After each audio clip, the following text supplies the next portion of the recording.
അതായത് വധശിക്ഷ റദ്ദു ചെയ്തു എന്നത് സ്ഥിരപ്പെടുത്തിക്കൊണ്ട് കാന്തപുരത്തിന്റെ ഓഫീസ് വിവരം പുറത്തുവിട്ടിട്ടുണ്ട്.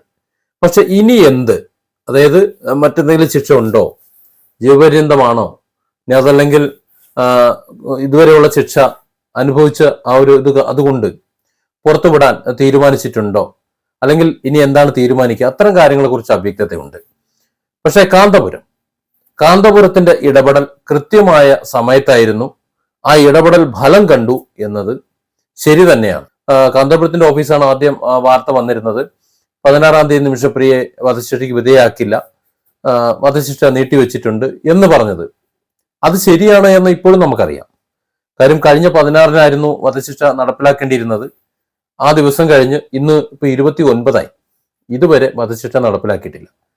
അപ്പോ കാന്തപുരത്തിന്റെ ഓഫീസ് പറഞ്ഞതും പിന്നീട് സ്ഥിരീകരിക്കപ്പെട്ടതും ഇന്ത്യ ഗവൺമെന്റ് പിന്നെ സ്ഥിരപ്പെടുത്തിയതുമായിട്ടുള്ള ഒരു കാര്യമായിരുന്നു അത്. അതായത് കാന്തപുരത്തിന്റെ ഇടപെടൽ ഫലപ്രദമായി.